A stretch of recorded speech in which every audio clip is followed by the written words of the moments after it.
mga pangga! Welcome to Kantayaw Beth's page again. So what we're doing right now, covering, is I'm trimming my bushes in front of my house. So ato ning kurtihan kay dili na nag-even. So kurtihan na to ang azaleas flowers because they're finishing flowering. So ang other side is done na. I trimmed it so it is even, so I will let you see it right there. It's finished. I trimmed that already. So we were working on the side. So mauni ato ang buhaton karon kay pag human ani kuan pa basa pa ang yuta, so it's still the ground, it's still a little bit damp, so I can't cut the grass yet. So we'll wait until the siguro I was scheduled to I was supposed to cut the grass today, but it's kind of like it's still, the ground is still wet, so i-postpone muna natin. Ito na lang muna ating gawin natin kasi it's our compost pick up tonight, so it's Wednesday. We take it out tonight, and then Wednesday they'll pick it up tomorrow. So maunay nga atuan na lang ning kuanon buhaton karon. So we'll cut all this stuff, the branches that's not even, you know, like it's all over the place. So mauna covering today. So tuan ang tanawon aron magkadimaon ni.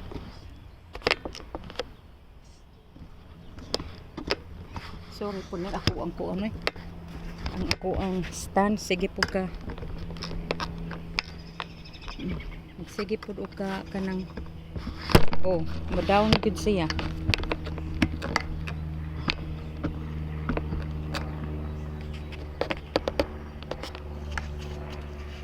Diha ta.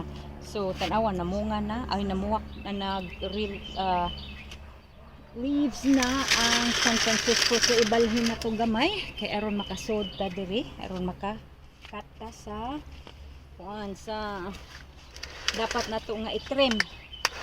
So trim sa kuan ni azaleas bush. Alright. So here there's stuff coming out, so we were going to trim that. Okay, kung dili na nato i-trim, it'd be all over the place here. So trim it.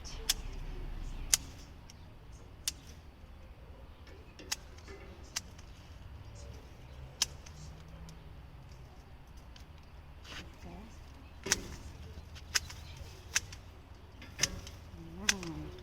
Para mag full kuan na siya.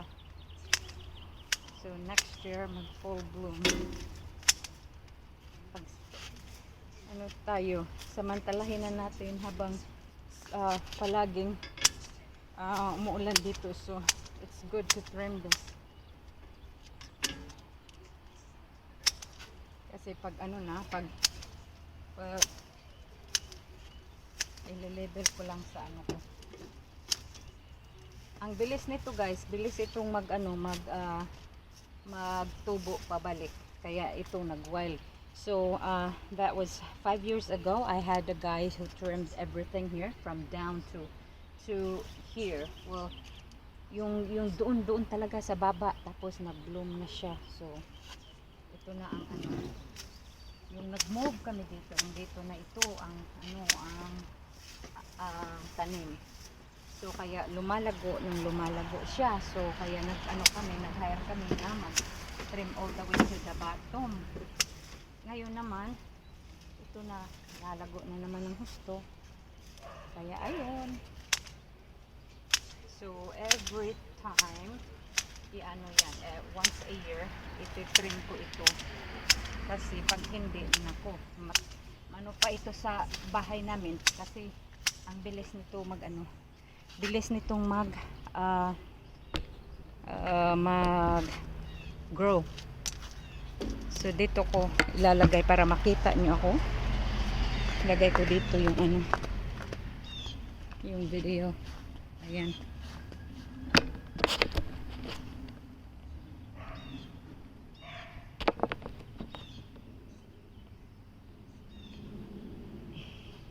Ayan, mga pangga.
Oo, sorry. na nalaglag yung nalaglag yung holder ko mga pangga. So, kaya ayun ang ginagawa ko dito today. Ay sa tarungon sa tanay kaya ron di malaglag.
Yung hindi ko marating, kuha muna ako ng ladder para akyatin ko yan at saka mag-even na yan. So mga pangga, baka maboard na kayo sa sa